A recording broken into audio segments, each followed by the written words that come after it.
Hi everyone, State Representative and PhD economist Wesley Harris here again to talk about the economics of public finance, namely how we go about funding our large capital projects. As I've mentioned before, states can't borrow money at will for everyday expenditures like the federal government, but we are allowed to borrow money for one thing: capital projects, like roads, schools, and other infrastructure investments. We're allowed to borrow money for capital projects because these investments are the real economic drivers of our state.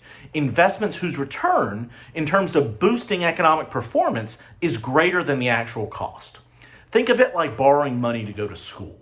It's worth it because you're able to earn more money with a college degree than without. The same is true of our state. Better roads and better schools help our state to grow, which is why last week I filed a bill for a statewide school and infrastructure bond to invest $3.9 billion in our state. However, for the past few years, Republicans have been hesitant to issue new debt, opting instead for a pay-as-you-go approach, which spends cash to fund our capital projects. This plan is sold as allowing us to invest in big projects without having to pay interest, making it overall cheaper. And while it may sound cheaper to avoid paying interest on the debt, in reality, we have to ask ourselves, but at what cost? Every dollar that we spend is a dollar we cannot spend on something else. And by choosing to pay cash on these capital projects, that's money we cannot spend on teacher salaries or fully funding our Department of Health and Human Services.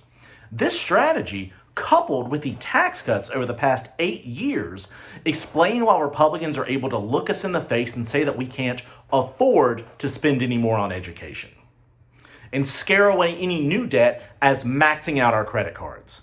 In reality, North Carolina has the 4th lowest debt in the entire country.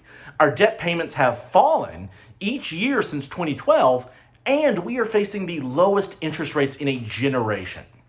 Think of what would happen to your consumption if you could only buy a new car with cash.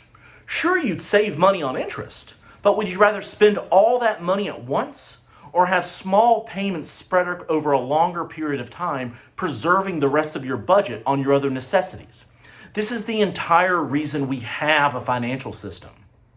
This pay-as-you-go scheme has been used by the Republican majority to help justify spending the bare minimum on education, which is undercutting the largest economic driver of our state. Our state deserves better, and fully funding our education system through issuing a new bond will pay greater dividends than any tax cut ever could.